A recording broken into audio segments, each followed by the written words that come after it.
Je sais qu'il y en a parmi vous qui mangent le maïs, mais n'ont jamais même vu à quoi ressemble la plante qui fait sortir ce maïs. C'est ça ici, voici ça.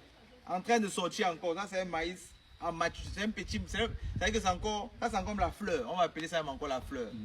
Quand ça va encore un peu plus... C'est la fleur femelle, c'est la fleur femelle. Quand ça va encore un peu plus grandir, ça va ressembler à ça. Pour ceux qui veulent connaître les sciences, montre la fleur femelle. En haut, là, c'est la fleur mâle. En haut, c'est la... Mon père est un professeur. Mon papa, il est professeur. Papa, lui, viens expliquer. Viens expliquer.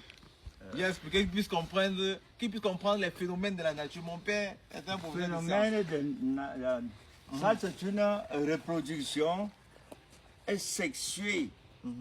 C'est une reproduction sexuée chez les spermaphites. La plante ici s'appelle spermaphyte. Voilà directement la fleur femelle et la fleur mâle. Dès qu'ils sont en maturité, les graines de pollen, par le vent, par les insectes, par l'homme même, par nous, les graines de pollen là tombent sur la soie-ci. Et chaque fibre ici est déjà va accueillir un grain de pollen directement. C'est le stigmate. Ça descend pour aller directement. Quand il y a fécondation, former les graines en maturité vont encore être un beau jour semées et pour pérenniser, pour stabiliser l'espèce maïs sur la terre. Et puis, chaque fois, le phénomène recommence. Mon père, pour ceux qui ne savent pas, mon père a été mon professeur de sciences. Mon père a enseigné beaucoup de personnes. Certains m'ont même dit dans les commentaires. Il connaît l'affaire, là, viens, mon frère, viens. Maintenant, ici, puis encore, je sais qu'il y a des personnes qui ne savent pas à quoi ressemble la plante des arachides. Ils n'ont jamais vu. Mais dites-moi merci de ça ici. Moi, avant, quand je venais au village pour récolter des arachides, comme vous voyez là, voilà la technique. Soit c'était avec la machette, tu piquais sur le côté, tu lèves la terre et tu tires. Mais quand il n'y avait pas la machette, regardez, vous allez voir, les racines sont couchées au sol là. Ça permet de placer les doigts comme ça. Tu places comme ça là, et puis tu peux tirer, et tu vas voir en bas. Je ne sais pas s'il faut gaspiller ça pour vous montrer un peu. Voilà, normalement, voilà, c'est bien, il y a quelques gousses.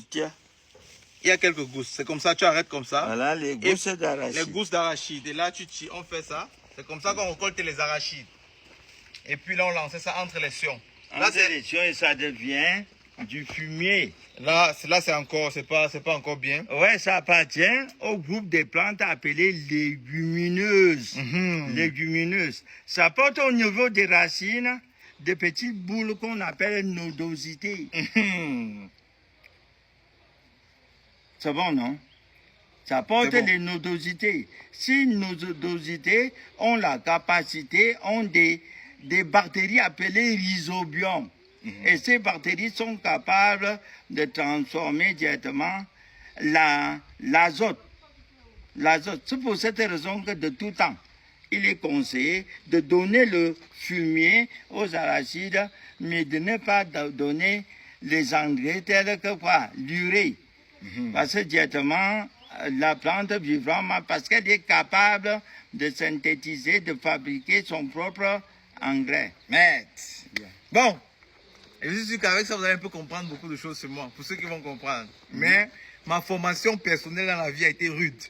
De l'école à la réalité de la vie et aussi, moi-même, vous voyez.